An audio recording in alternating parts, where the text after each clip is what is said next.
Duel Review is brought to you by NexusDigitalComics.com. Hey guys, we got a great week for you. Starting off with Ghostbusters Volume 1, the IDW comic, followed by Borderlands 2, and then for our focal point, the Batman Dark Knight Returns Part 1. That's right, Nick. Then we followed up with the anime event, Dread, and we end off the week with Life Aquatic. I'm RJ. And I'm Nick. Let's get to it.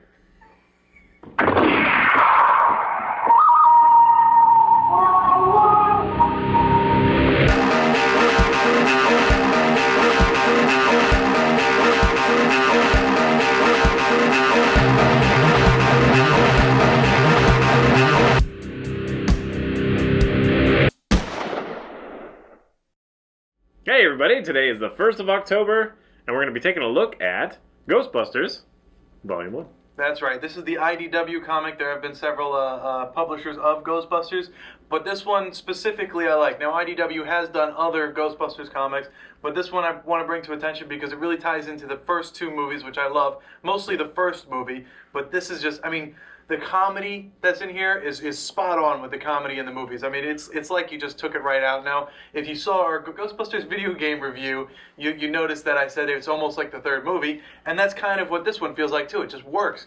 Now, unfortunately, this one ties into the first movie, and the first and second movies definitely, but the video game maybe. Now, the producers said that if they contradict the video game, then it was intentional, or then it's not in the storyline, but they're going to try and keep it as close to. But it is a great read. It was very enjoyable. The writer is Eric Burnham, who does a wonderful job, just tying everything in.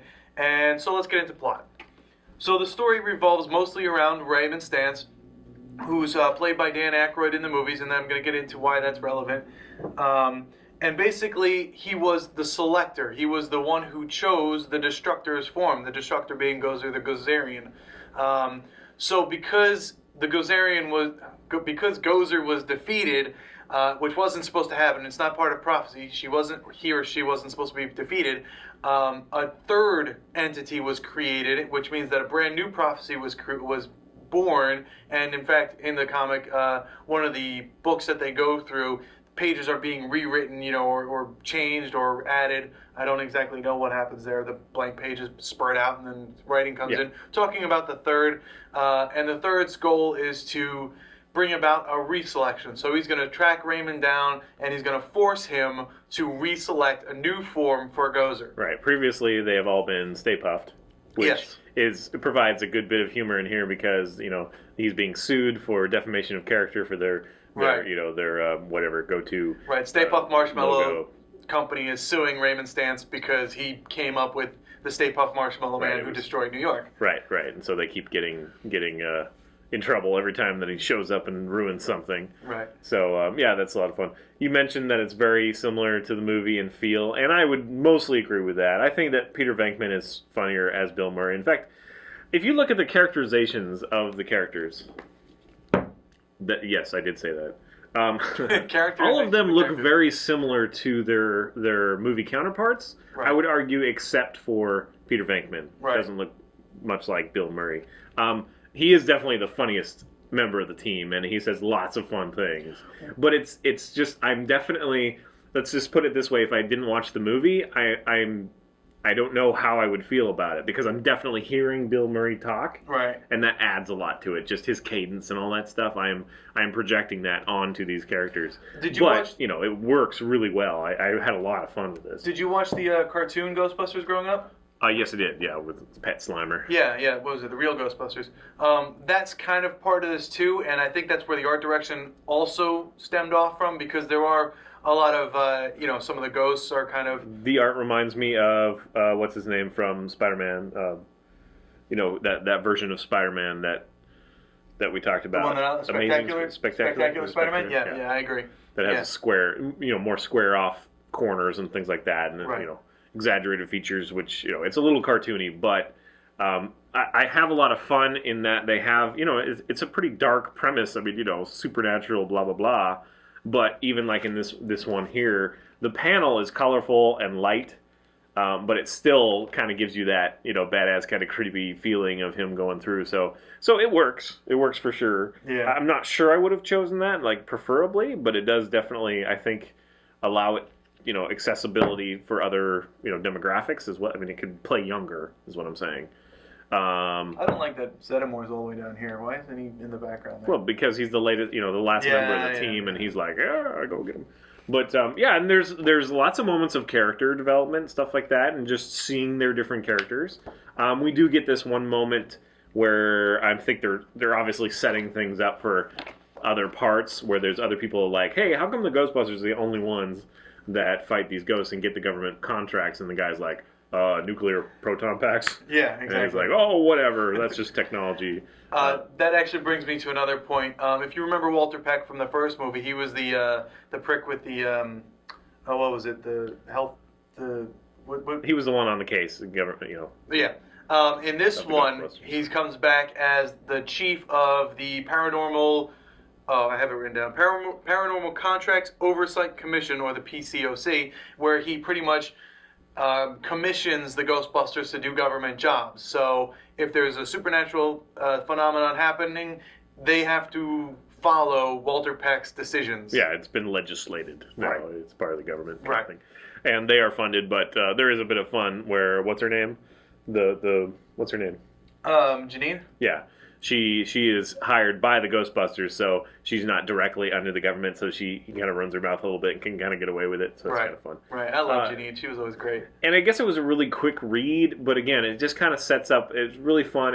It continues from the movie, which I love. I really do love that they paid tribute to all that stuff that we already know. But it's still a fun story. And it did help the characters shine. I mean, Dan Aykroyd's character being in that situation, and it just invokes the same sort of feeling as the movie. So I really did enjoy it. Right. I was surprised because it's not the first thing I think, oh, there should be a comic of that. Yeah, that's great. But it's funny that you bring up Dan Aykroyd, because one of the things that I wanted to say, and this is one of my favorite Easter eggs in the entire book, is as the prophecy is happening, as the third is being created and looking for Raymond to become the reselector, I guess, he's met by a spirit guide, and the spirit guide looks like John Belushi. Yeah. And if you guys don't know why that's funny, Dan Aykroyd and John Belushi did a movie called Blues Brothers, which is an awesome movie and you need to watch. It's a break the fourth wall reference. And John Belushi is dressed up just like Jake Blues in this, and it's just hilarious every time I see him. And he calls him brother too, because they were brothers in the movie. He calls him brother. Is that him? No. I was just showing the right. That's the baddie. That's the third in Idulnun. I don't know what his name is. Also in the trade form, there's there is. Special guy, Belushi. In the trade form, there's also some other stories of the PCOC, so just some articles written, which is fun, and I liked reading those. Plus, there's the, gallery of enemies or ghosts or whatever, although it wasn't very full. I was hoping for a thicker gallery. But a lot of that stuff you could find on the video game, which was a lot of fun. So yeah, it was a very fun read. I really enjoyed it. The second volume is out now, and the third one is coming out this month, I believe. And I can't wait to get it. So yeah, I would recommend this for anybody who has any kind of slight interest in Ghostbusters. It's a great read, and anybody who's just looking for kind of a fun, but it has good character. I mean, it's well done. It's well done. It's not one of those things that's devoid of story or devoid of character. Like, they didn't choose one or the other. Yes, it does rely, I think, a little bit on you knowing the characters already, just a little bit. I think that somebody fresh would enjoy this, but I think it does it so well compared to a lot of the other stuff that we've read lately. So if you're at all interested, go check it out. I agree. You happen to remember how much it was? I think the price is on the back. 10 or 15. Well, that one's $17.99. $17.99, and I think I got this one for $15. So yeah, so you can find a good deal. There's 4. That's a little pricey for that, but it's on the cusp. And it was a really good read, and I really recommend it, and I really love the series. And plus, I'm a huge Ghostbusters fan, so yeah. All right, guys, that's it. Subscribe to our YouTube channel and check out all our fun playlists. Game Labs has been a lot of fun. Tomorrow's is great. And, Moonflower and Fover, great. Thank you. And please leave comments. We love comments. And you can help support us and our new digs by buying our wares at spiderwolf.com. That's right, please. T-shirts, card games, art prints, short stories. More to come, all great stuff. Alright, guys. We'll see you later. Oh. See you later, guys.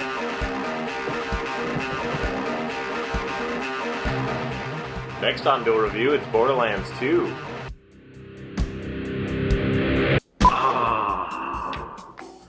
Another week of Duel Review. Does it say the man from the mirror? What? I don't know what you're talking about. The other title for this is The Man from the Mirror. But I don't think it actually says it, so I'm not going to say it. Never heard it. Ghostbusters, Borderlands 2, Batman, The Dark Knight Returns. Just a minute. Part 1. Turning up the funny. That's the comedy around here. That's the best you came up with? What am I supposed to say? I just turned up your funny, man. But I don't, it can't be funny like that. It's broken. I don't have a funny knob. That was funny. It worked. Unintentional. I'm unintentionally funny. Hey guys, we got a great week for you. Starting off with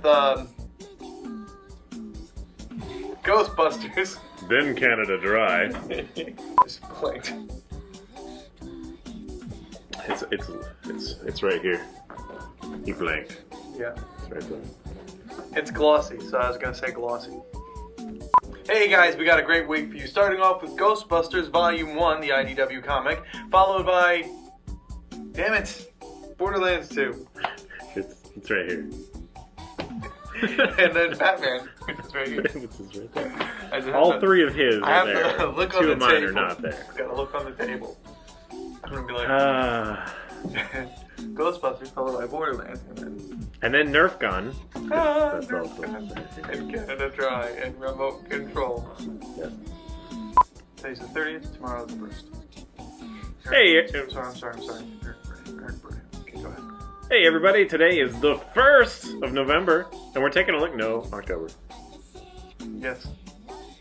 And you can follow me on Twitter at Standard Upstart. That's my Twitter name, Standard Upstart. I'm brand new to Twitter. No one's gonna remember that. It's Standard.